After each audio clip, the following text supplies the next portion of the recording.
ግጥ መባለግ ምሸለምበት ዘመን ላይ ነው የደረስነው።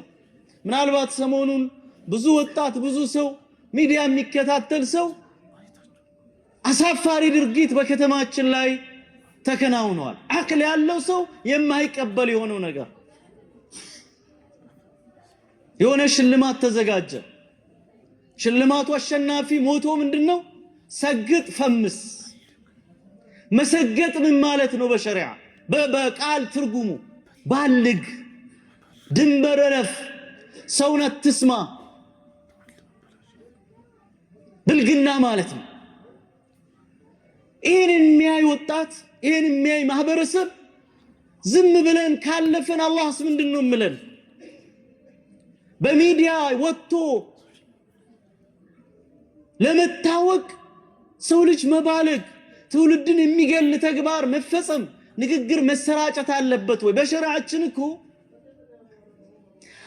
አላህ በአንድ ወንጀል የፈተነህ እንደሆነ ወኢዛ ቡሊቱም ፈስተቲሩ ነው፣ መሰተር ነው ያለበት፣ መደበቅ ነው ያለበት።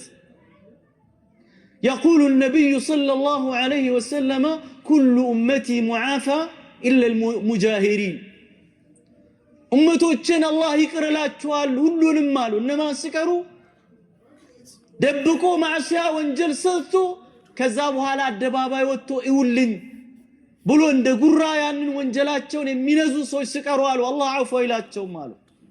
የት ነው ያለነው?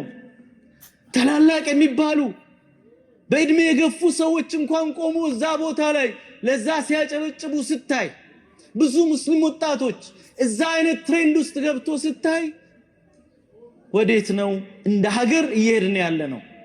እንደ እስላም ስነ ምግባርኛ ትልቁ ቁንጮ ጉዳያችን ነው። الرسول صلى الله عليه وسلم ምንድነው ያሉት? إن من أحبكم إلي وأقربكم مني مجلسا يوم القيامة أحاسنكم خلقا ከኔ ዘንድ ቅርብ ቦታ ቂያማ ቀን የምትሆኑት እኔ ዘንድ ተወዳጃችሁ አሉ መልካም ስነ ምግባር ያለው ሰው አሉ። ሰውን የማይሳደብ የማያንቋሽሽ የማይዋርድ ፍሑሽ ቆሻሻ ንግግርን ብልግና ንግግርን የማይናገር ብልግና ተግባራትና ንግግሮች በየትኛውም ነገር ውስጥ አይሆኑም ያን ነገርን ቢያወድሙት እንጂ አሉ ረሱል አለይሂ ሰላቱ ሰላም። ሐያ ሕሽማ ክብር የሆነ ነገር ውስጥ ካለ ደግሞ ያንን ነገርን ያሳምረዋል አሉ። ሚዲያ ያንን ሲያራግብ ታያለ።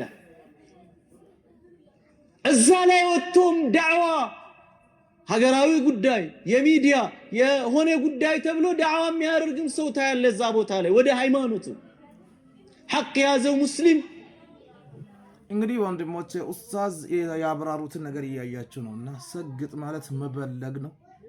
ማንንም አትስማ፣ መንግስትንም አትስማ፣ ትልቅ ሰዎችም አትስማ። ሰግጥ ደብቀው የሰራውን ወንጀል የተለያዩ አድባና ወንጀል አገርን ለመበጥበጥ ያስበው ነገር አደባባይ ላይ አምጥቶ ያወራው ሰውየው አሁን አባገዳዎች ተላከ ሲባል መንግስት እንደሌለ ነው የሚያሳየው። ይሄ ነገር መንግስት እንደዛ ነው ሰው ብዙ ሰው ስላለ እርምጃ ሊወስድበት ይገባል እላለሁ። ሁላችሁም ኮፒ ሊንክ ሼር አድርጋችሁ ለሁሉም ቦታ አዳርሱ።